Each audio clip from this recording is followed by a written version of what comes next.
Hay artistas que escriben canciones, claro, y luego hay otros que esculpen el sonido de todo un continente. Gustavo Cerati fue, sin duda, uno de ellos, un músico cuya guitarra y voz definieron a toda una generación, y cuyo legado, bueno, sigue resonando con una fuerza increíble. Vamos a meternos de lleno en la historia del arquitecto del rock latinoamericano. A ver, para entender de verdad la magnitud de Cerati, hay que empezar por el final de una era. Estas dos palabras, gracias totales, las dijo en 1997, al cerrar el último concierto de Soda Stereo. Pero ojo, no fue solo una despedida. Fue la frase que selló una leyenda y que se convirtió en un himno de gratitud para millones de fans en toda Hispanoamérica. Claro, detrás de esa despedida tan icónica se esconde la historia de un comienzo. La historia de un joven de Buenos Aires cuya curiosidad y talento estaban sencillamente destinados a romper todas las barreras. Para entender al genio, tenemos que volver al origen.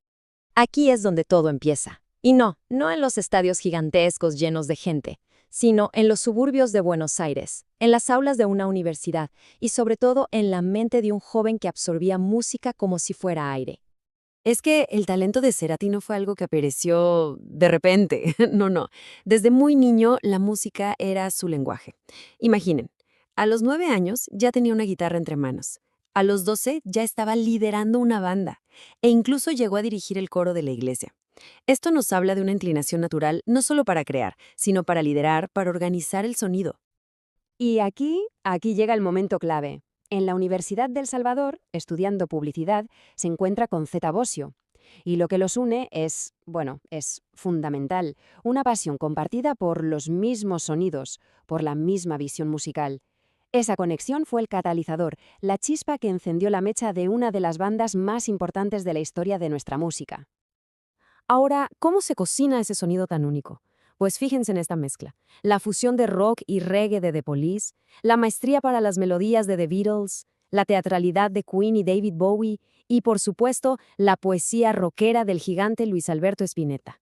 En una época en que el rock latinoamericano a veces era muy solemne, Cerati hizo algo revolucionario. Tomó toda esa energía del New Wave británico y la hizo sonar universal, pero con una identidad propia. Él no copiaba, él sintetizaba. Y eso lo cambió todo. Con la banda ya formada y un sonido que no se parecía a nada, lo que vino después era, digamos, inevitable. Una expansión sonora que cruzó fronteras y que redefinió lo que el rock en español podía lograr. Esta es la historia de cómo tres jóvenes de Buenos Aires conquistaron América Latina.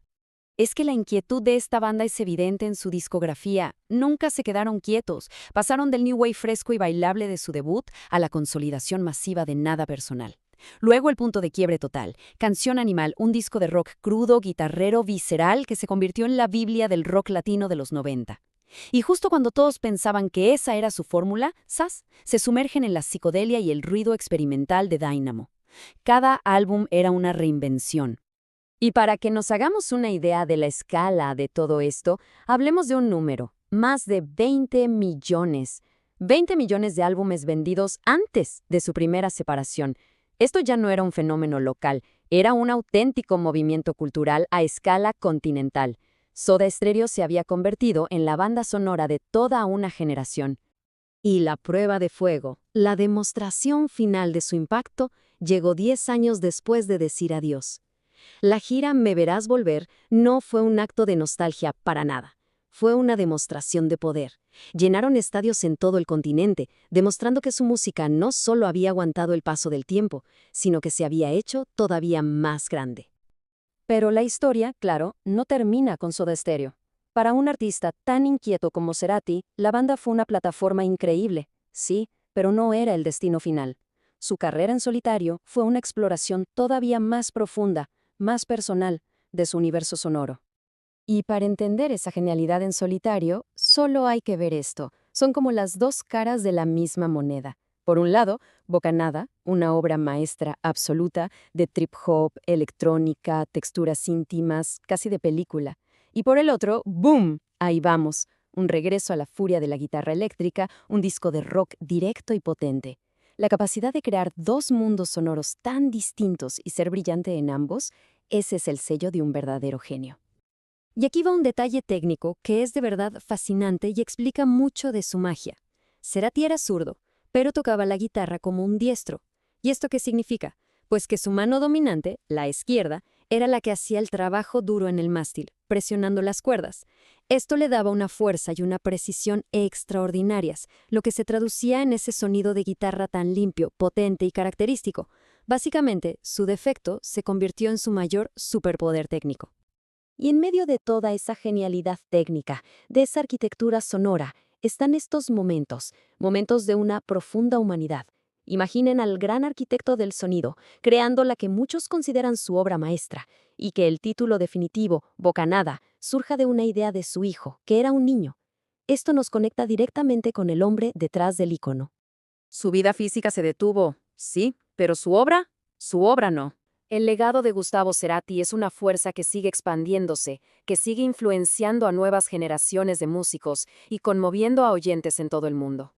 Esta línea de tiempo nos da una vista de pájaro de todo su viaje, desde la fundación de Soda, pasando por esa decisión valiente de separarse en la cima del éxito, la reinvención total con Bocanada, el reencuentro emotivo con su público.